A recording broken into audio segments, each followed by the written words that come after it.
Hello children, welcome to असा education. आज हम करेंगे 7वीं क्लास की हिंदी की किताब दूरवा का नवा चैप्टर विशेषण।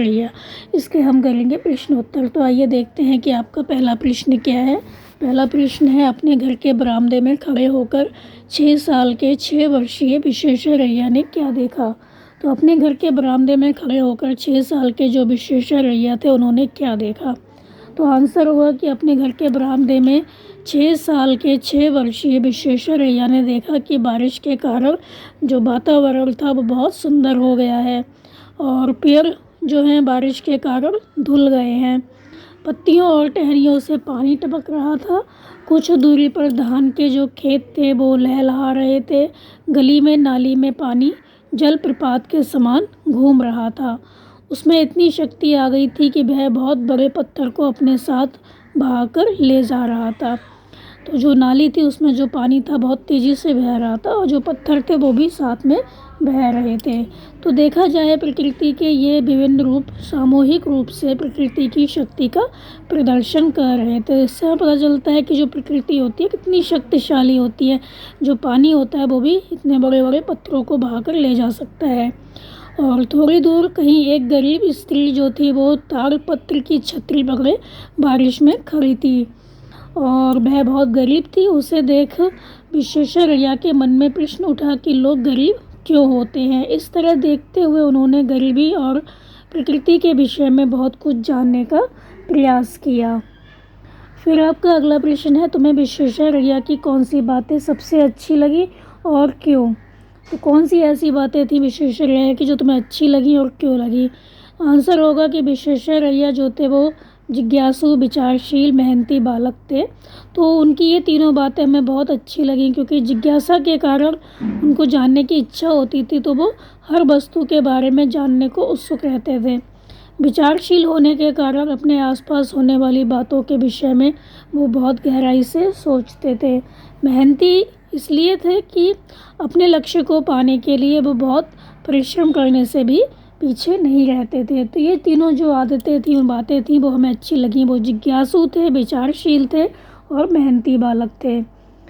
फिर आपका अगला प्रश्न है कि विशेषज्ञ के मन में कौन कौन से सवाल उठते थे। तो कौन कौन से सवाल थे जो विशेषज्ञ के मन में उठते थे।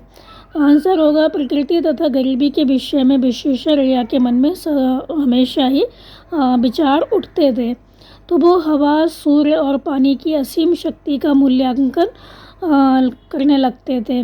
इसके साथ ही वह गरीब लोगों की दुर्दशा देखकर परेशान रहते थे। वह ऐसा होने के पीछे कारण जानना चाहते थे। वो हर चीज़ का कारण जानना चाहते थे कि ऐसा क्यों होता है। तो वो जानना चाहते थे कि जो हवा है, सूर्य है, पानी है, वो इतनी शक्तिशाली क्यों है। तो हर चीज़ के बारे में उनके अंदर क्या थी, जानने की इच्छा थी।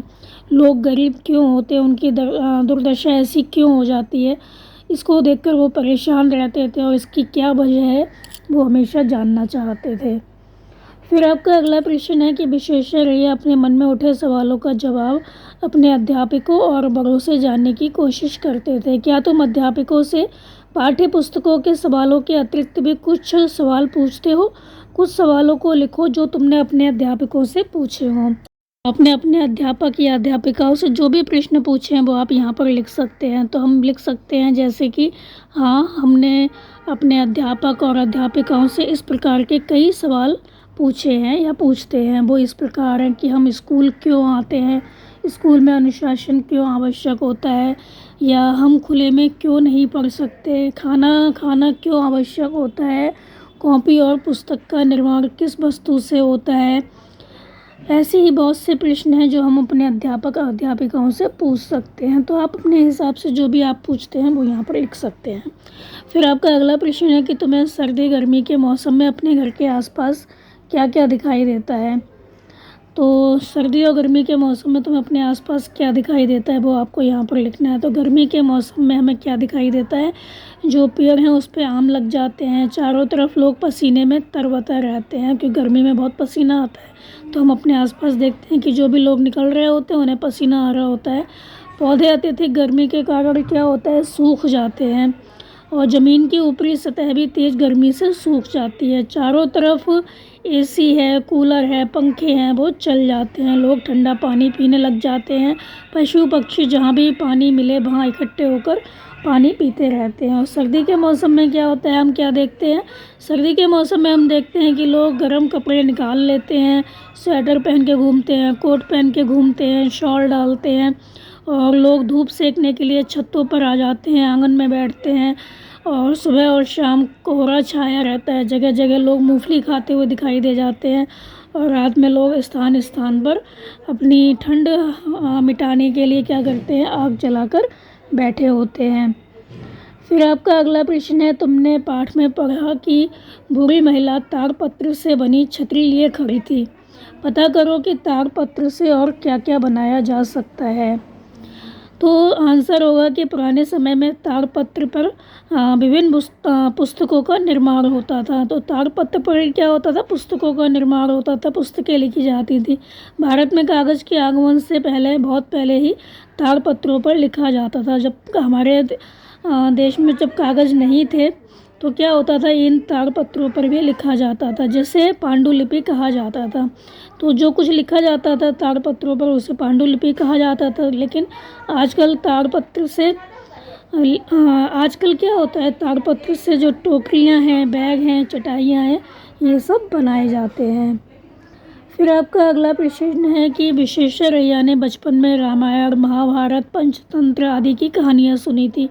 तुमने पाठ्य पुस्तक के अलावा कौन कौन सी कहानियाँ सुनी हैं, किसी कहानी के बारे में बताओ।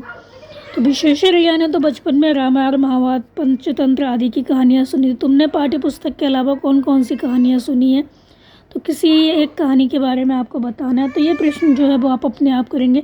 आप यहाँ पे कोई भी कहानी लिख सकते हैं जो आपने सुनी हो। फिर आपका अगला प्रश्न है, तुम्हारे मन में भी अनेक सवाल उठे होंगे जिनके जवाब तुम्हें नहीं मिले। ऐसे ही कुछ सवालों की सूची बनाओ। तो इसका आंसर होगा कि मेरे मन में उठने वाले प्रश्न इस प्रकार हैं कि क्या मनुष्य कभी अंतरिक्ष में बिना अंतरिक्ष सूट पहने जा पाएगा, या क्या देवी देवताओं का अस्तित्व कभी था, कि वास्तव में देवी देवता थे, क्या मनुष्य पानी का निर्माण कर सकता है, क्या अंतरिक्ष मानवों का अस्तित्व सच में है।